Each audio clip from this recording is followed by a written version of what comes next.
Ju njohim me edicionin informativ të lajmeve. Kjo është Radio 7. Nuk ka marrëveshje për kodin zgjedhor në Maqedoninë e Veriut. Nga shumica në pushtet VMRO-DPM kërkojnë që opozita të arrijë një qëndrim të përbashkët për të gjitha kërkesat e saj, duke përfshirë dhe votimin e diasporës. Përfaqësues të vlen këmbgulin që partitë të merren vesh që diaspora të mund të votojë. Për ne si vlen, është me rëndësi që diaspora të ketë mundësi të votojë, qoftë përmes votimit elektronik, qoftë përmes postës, por që natyrisht të jenë proceset sigurta, transparente dhe të besueshme në përputhje me standardet ndërkombëtare. Mërgata jon nuk është vetëm për remitanca dhe për ndihmë për të afërmit, ajo nuk mund të kujtohet vetëm kur na dërgon parë. Nga BDI thonë se arsyeja pse nuk ka marrëveshje për kodin zgjedhor është se VMRO-DPM është tërhequr nga ajo që ishte dakorduar më parë në grupin e punës, versionin të cilin BDI e kishte nënshkruar. Sipas saj, për çdo marrëveshje kërkohet konsensus ndëretnik dhe ndërpartiak.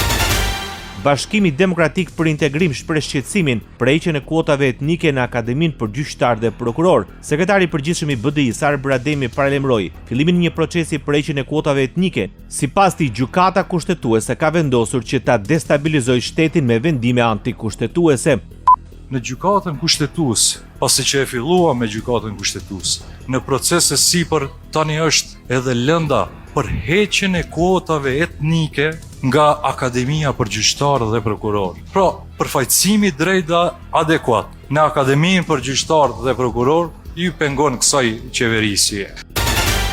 Gjykatësja Daniela Dimoska është zgjedhur kryetare e Gjykatës Themelore Penale në Shkup në seancën e Këshillit Gjyqësor. Vendimi është marrë pas procedurës së zhvilluar përmes shpalljes publike, në të cilën u dorëzuan 2 aplikime. Kryetari i Komisionit për Zgjedhje, Ivica Nikolovski, informoi se të 2 aplikimet kanë qenë të rregullta dhe kandidatët i kanë kaluar testime dhe intervistat e parashikuara. Pas miratimit të raportit dhe zhvillimit të votimit, Dimoska u zgjodh kryetare e gjykatës.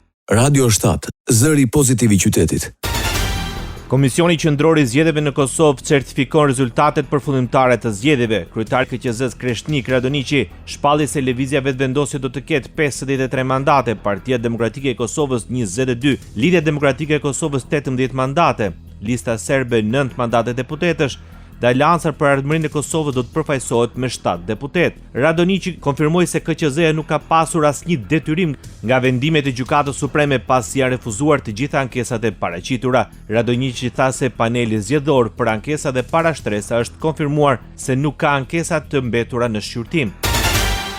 Drejt përfundimit punimet për ndërtimin në aksit rrugor Elbasan Rogozhin, pjesë e korridorit të 8. Ministri i Infrastrukturës dhe Energjisë i Shqipërisë Enea Karakaçi bëri të ditur se në 6 fazat e para të zbatimit janë drejt përfundimit të gjitha veprat e artit, ndërkohë në segmentin Ure-Grykshit, faza e dytë ka nisur punimet për shtrimin e shtresave asfaltike dhe vendosjen e elementeve të sigurisë rrugore. Sipas ministrit, përfundimi i këtij aksi do të përmirësojë ndjeshëm qarkullimin duke shkurtuar kohën e udhëtimit dhe duke rritur sigurinë rrugore. Zyrtarisht vlerësohet se janë kryer rreth 87% e punimeve.